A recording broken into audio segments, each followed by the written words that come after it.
Hey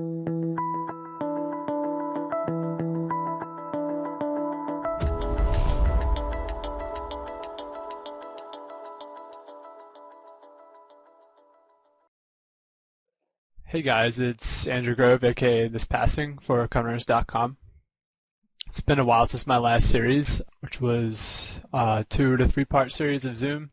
That was received quite well, and because Zoom's a fun game, been playing a lot this month. Also been working on some on-the-go videos. Not sure if they've come out before this video or after this video. Been working on everything kind of at the same time.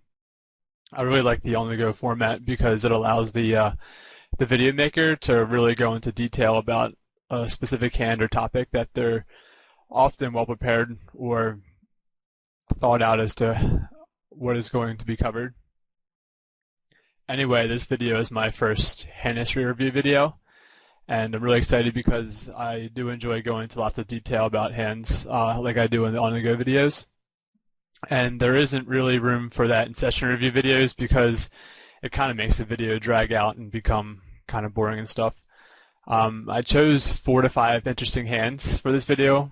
Well, because who wants to watch an analysis of boring hands, right? And I'm trying to get as deep into the hands as I can, giving all reads and plans for future streets and all math that I think is relevant for each hand. So yeah, it should be good. So without wasting more time, let's roll. So this first hand is one that I played at 200 ante from earlier in the year. It's going to feature myself and the cutoff, while pre-flop is largely based around the small blind. I've played a decent amount of hands with the cutoff. He's very taggish, playing about 30, 20, 12, and likes to have balanced ranges post-flop, especially with his check-back ranges and 3 and 4 bet pots where he's the aggressor. A couple things to note about his pre-flop play. He's stealing 33%, 37%, and 36% respectively from the cutoff button in small blind, which is sort of weird because if someone is stealing those percentages from the cutoff in the small blind, you would expect their button steal to be higher, like at least 50%, I would think. That's what's pretty common for most players. But it seems like he's opening a bit linear from oppositions. Another thing to note is his lack of 4-betting, as his 4-bet range is 2.2%, which is pretty low. That's basically like aces and like, that's almost it. Maybe like good aces and good kings, like really good kings. And I have no notes written or typed or whatever that he has 4-bet me wide, which is definitely something I would have noted. You'll see why that's important in a second. He is going to open as expected because I went into such detail about him.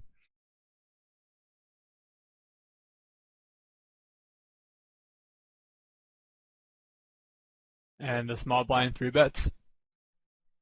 Though this hand was from a long time ago, I do remember the player being in the small blind. I mean, being very aggressive to the point pre-flop where I would think he's a maniac and or really tilted. So we're put in this awkward spot now with an okay hand, the 8-8, 4-6 with a suit to the 8, that can potentially put us in tons of trouble from the very start if we choose to call. The main reasons are, 1, our hand is just okay and doesn't really play super well multi-way, even and perhaps especially versus wider ranges like the ranges that our opponents have in this spot. 2, our relative position post-flop is the worst, where we'll have to make a lot of tough decisions in super low stack-to-pot ratio situations with the cutoff left to act. And the last reason is we cap our range when we just flat 3-bet. Like, we're going to be 4-betting all of our aces, lots of good kings, probably decent queens, good ace-high Broadway hands that are single and double suited, and stuff like that. Like, it's a really, really good spot to 4-bet tons of stuff in our spot. And especially since it would negate our poor relative position post-flop, had we chosen to flat, and either push it towards getting all-in pre, or if we 4-bet and they both call, then the cutoff is now in the middle post-flop. So since our flatting range is fairly weak, we'd allow the cutoff the chance to put in a huge 4-bet, which would suck because we'd basically put in 11 big blinds and have to fold. Like I can't really continue from that point.